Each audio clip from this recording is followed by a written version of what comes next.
آج ہم ایک ایسے موضوع پر بات کرنے جا رہے ہیں جس نے خاموشی سے ہمارے معاشرے کی بنیادیں ہلا دی ہیں۔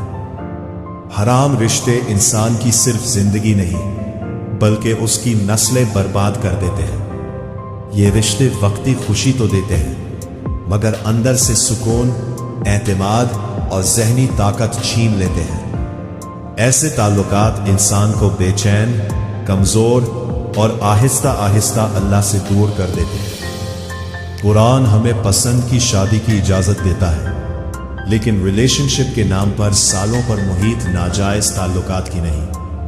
آج 3-4 سال کے تعلقات ایسے چلتے ہیں جیسے یہ سب کچھ ایک کھیل ہو، اور جب بریک اپ ہوتا ہے تو کوئی مکمل ٹوٹ جاتا ہے اور کوئی وقتی سہاروں میں خود کو بہلاتا ہے۔ اکثر دیکھا گیا ہے کہ وہی تعلق جب شادی میں بدلتا ہے تو وہاں طلاق کا خطرہ بڑھ جاتا ہے، کیونکہ بنیاد اللہ کی رضا پر نہیں ہوتی۔ میری آپ سب سے خلوص دل سے درخواست ہے کہ حرام تعلقات سے دور رہے، کیونکہ جو چیز اللہ کو ناراض کرے وہ کبھی دل کو سکون نہیں دے سکتی۔